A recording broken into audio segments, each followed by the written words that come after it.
This is Pinch Bottle, the sailing dinghy my brother built a few years ago. Actually, she could be called Pinch 2, but that's a story for another time. To get ready for our sail, my brother is untying Pinch from the dock.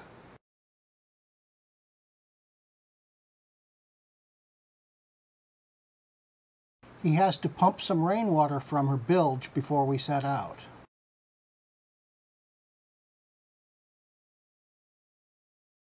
This is Thora, the double-ended Tahiti ketch built by our parents years ago, now kept by my brother. It's a short row from the dock to Thora's mooring, fastened fore and aft to pilings in the harbor.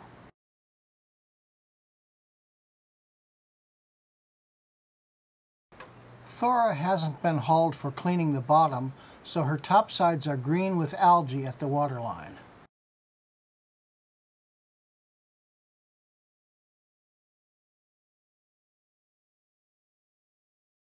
Both pilings have herring gulls sitting on them nonchalantly, but still watching us as we start the engine, cast off the mooring lines, and set off down the channel toward the Sound.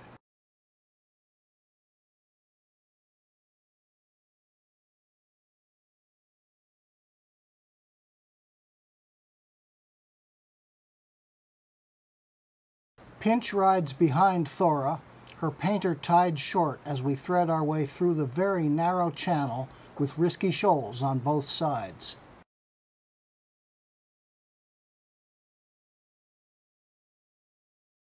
We make a turn to starboard and head out toward the Sound, passing a low sandy island that shelters the harbor.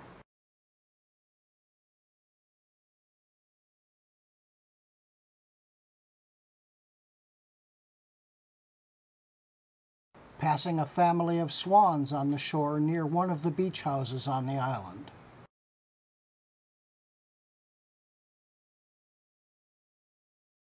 We heave to at the end of the channel, raise sail, and set off into Long Island Sound. Welcome aboard!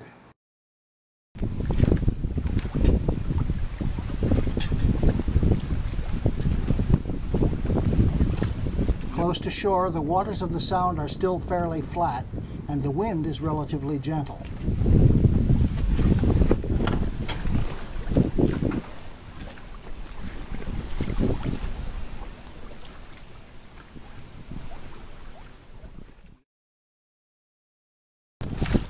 We set out close to the wind on a nearly due south course toward Long Island.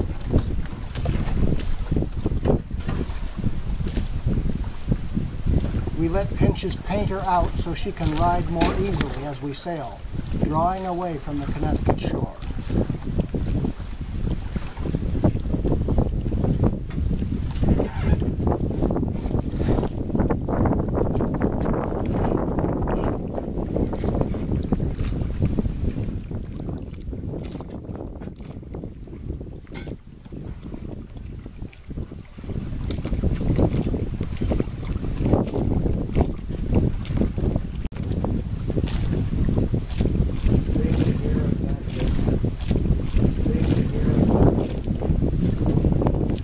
On such a steady course, the tiller is lashed, although I am at the helm, constantly ready to adjust our heading according to the compass reading, changes in the wind, or ships or other items in our path. I sit in the cockpit where all controls are available, engine, radio, and all halyards. The Tahiti ketch is a perfect single-hander. My brother is below in the spacious cabin, with full 6-foot headroom and bunks for 4.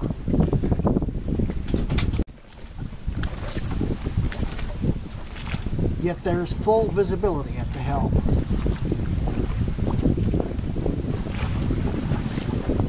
When we set out, stormy weather can be seen on all sides, but while it is overcast, there's no sign of rain nearby. We pass one of a number of lobster pots that are set around the entrance to the harbor and some distance out into the Sound.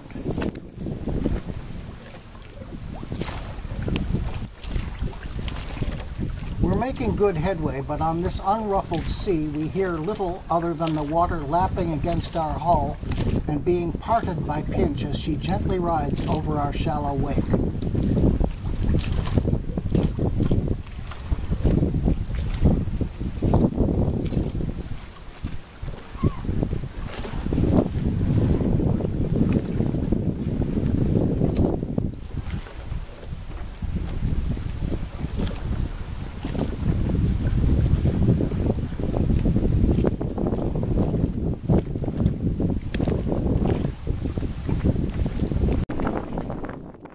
The ensign flutters against the mizzen sail.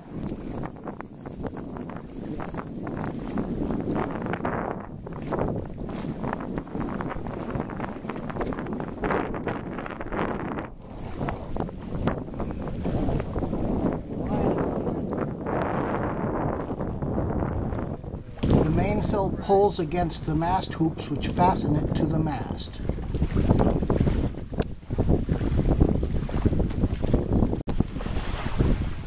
Standing in the bow, our forward progress can be seen more clearly as we cut through the water.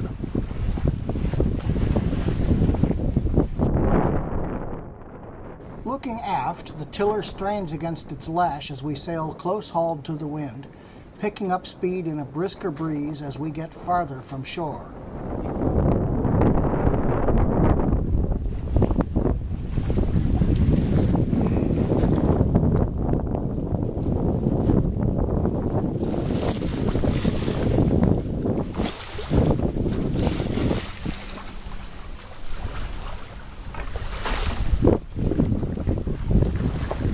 Now we're making good time, moving at a brisk clip in the freshening breeze.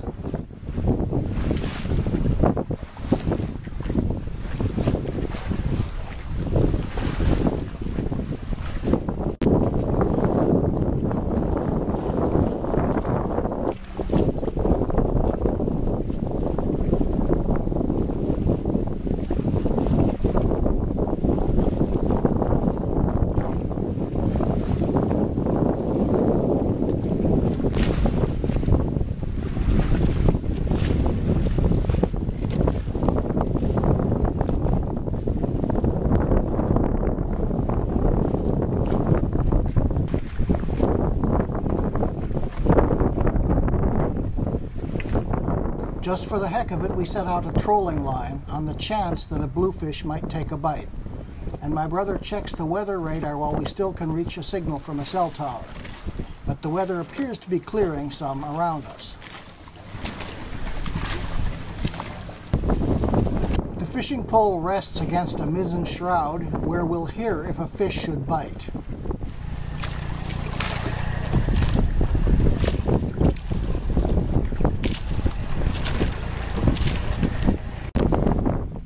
The breeze continues to freshen, and we come into some low swells rolling across the sound.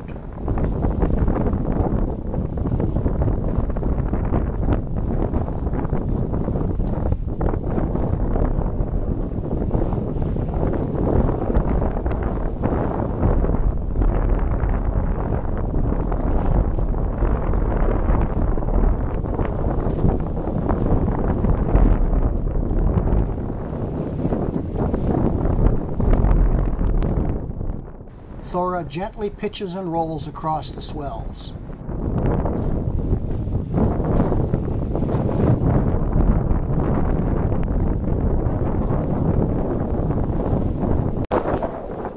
The wind continues to freshen, causing miniature whitecaps to appear on some of the swells. And we see white water roll back from our bow as it slices through the swells.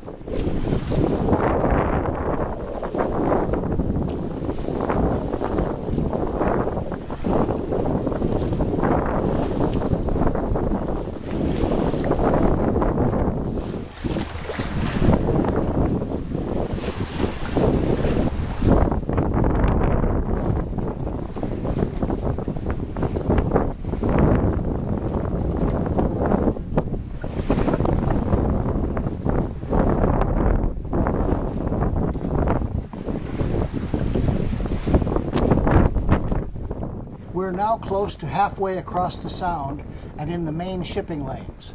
An ocean-going tug crosses our bow with a large tanker barge in tow. My brother readies a radar reflector to be raised to the main masthead to make us more visible to large shipping. I alter course slightly to assure the tug that we see them and are at no risk of running over their tow line, keeping a close watch on the barge as we near it.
Now my brother hoists the radar reflector on a halyard that takes it to the masthead, giving us visibility to other ships on instruments in case it should become more overcast.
We're heading now for a buoy which sits near the center of the Sound, between Connecticut and Long Island.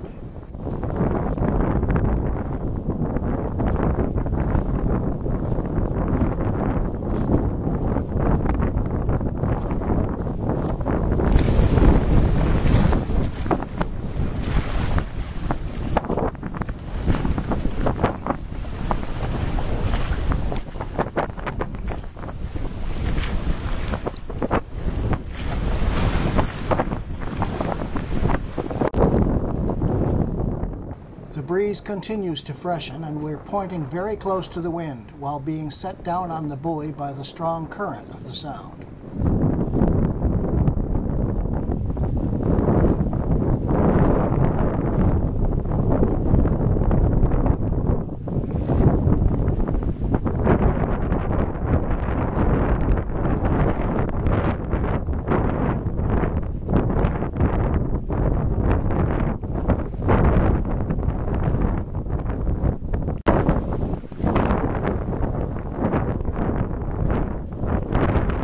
The situation becomes more critical as another sailboat approaches us on a starboard tack.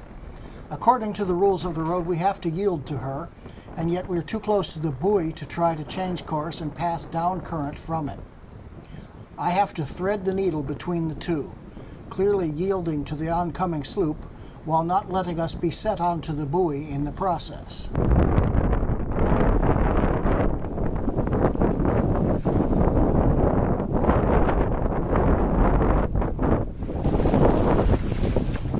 We successfully sneak past the buoy, but a bit closer than would have been comfortable.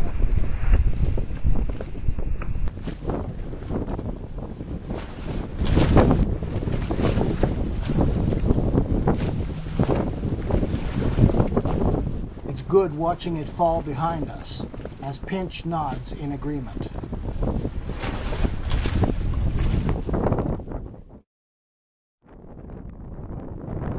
We continue heading almost due south across the Sound.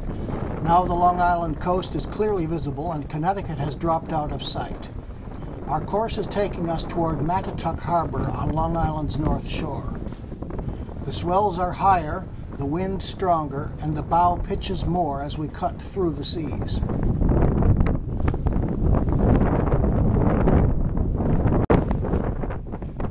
Leaving a foamy trail behind in the glistening waves as the sun breaks through the overcast, brightening the water around us.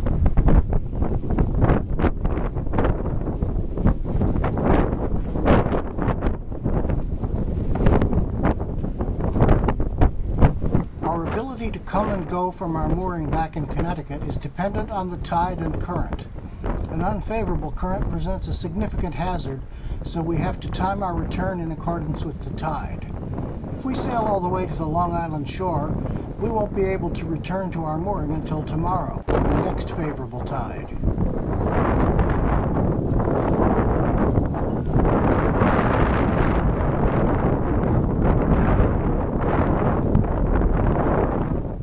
We're now 2/3 of the way across the Sound.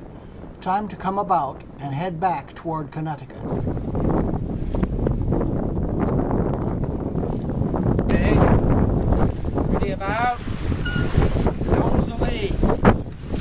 My brother takes the helm, frees the tiller from its lash, and gives the command, "Ready about, helms a lee."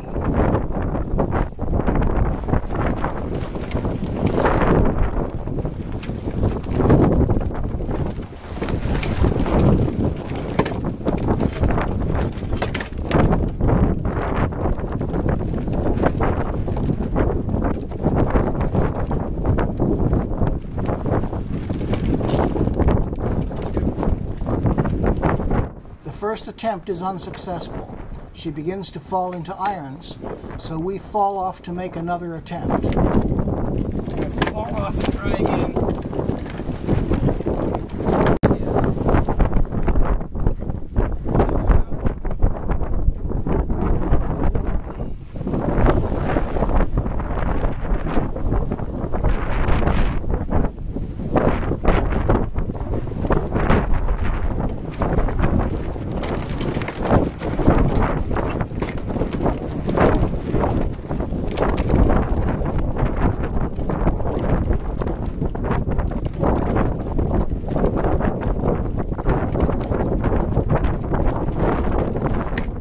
The second time we appear to have plenty of forward way, but still are unable to come about, so we fall off again.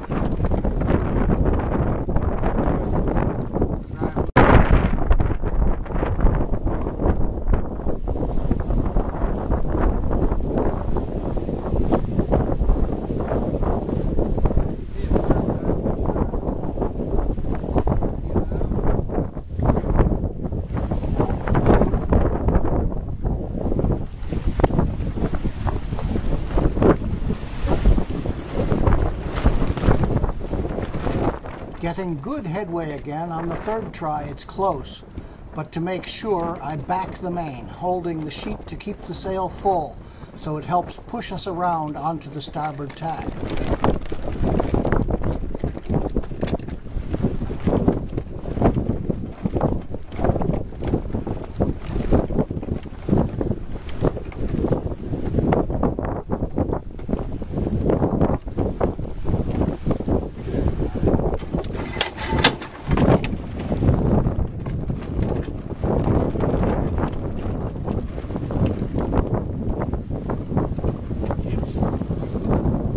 After I release the main sheet, my brother has to go forward to free the jib sheet, which has become fouled on its traveler.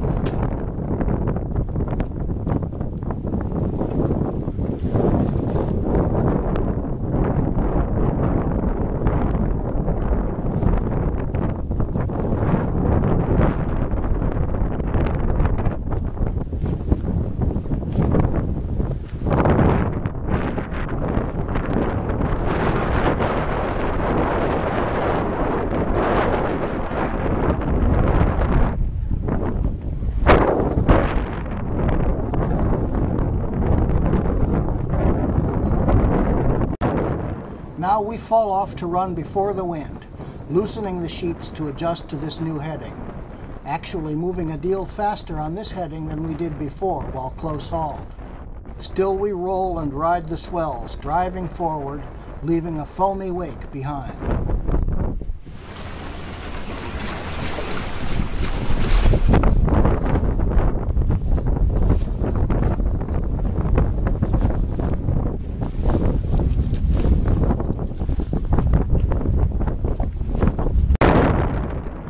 Unfortunately, my camera's mic doesn't have a windscreen, so there's more sound of wind than there should be, especially when the camera is aimed in certain directions. In the future, I'll have to look into a way of preventing this distortion.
The mainsail is full, the lazy jacks flap loosely against the canvas.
Sitting under the mainmast on the forward edge of the cabin, we clearly hear the leather-padded jaw of the gaff rubbing against the mainmast as we roll slowly side to side, giving that wonderful characteristic creaking, groaning sound so familiar to deep-water sailors on wooden boats, and unknown to those whose boats are made of synthetic materials or metal, to say nothing of those who travel on powerboats.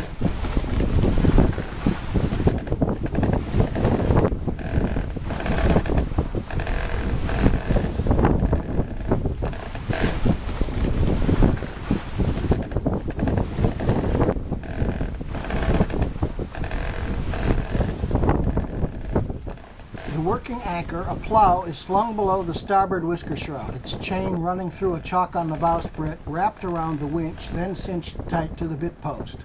The chain then leads to a heavy anchor line coiled on deck, ready for easy access. The large kedge anchor behind the winch is a storm anchor. Its anchor line is below in the forecastle, its bitter end tied to the bit post below decks, the free end ready to be fed on deck if the storm anchor is needed.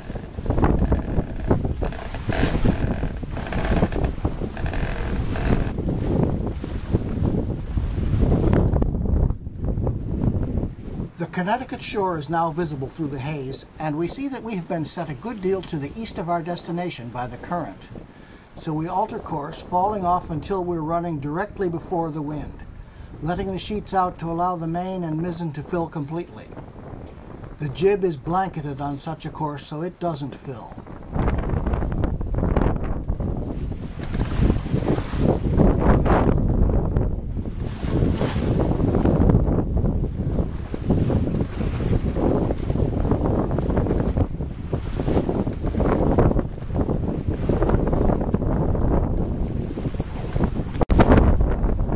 We encounter a rip tide with more turbulent seas until we pass through the disturbance.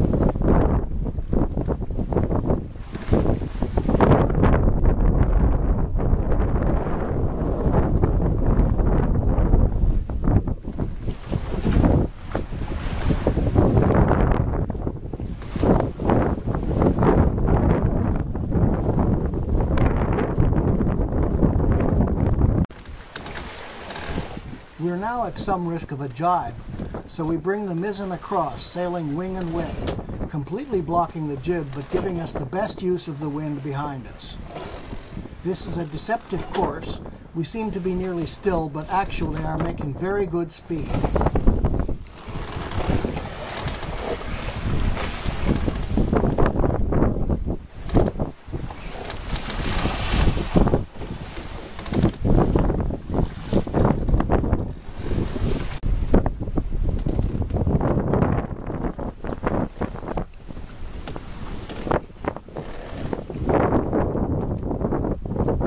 We're now passing Duck Island roads and soon can see both jetties near Duck Island and the beacons at the end of each.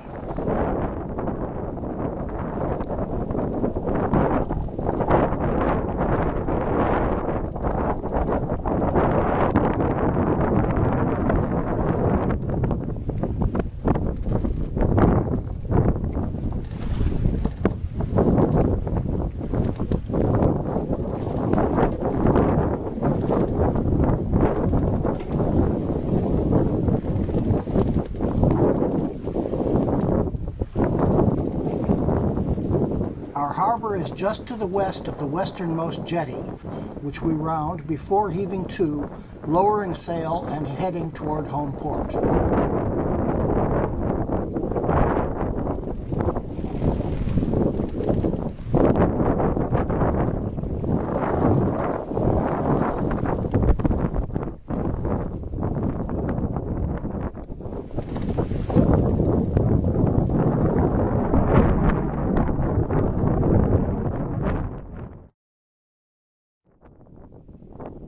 After picking up the mooring lines and making fast fore and aft, a tricky maneuver unless tide and current are favorable, the sail covers are put on and we make ready to go ashore.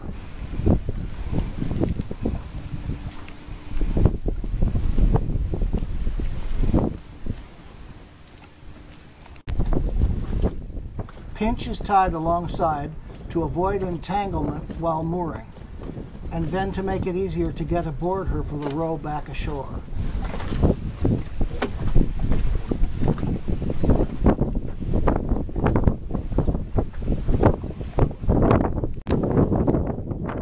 One last look to make sure all is ready before leaving.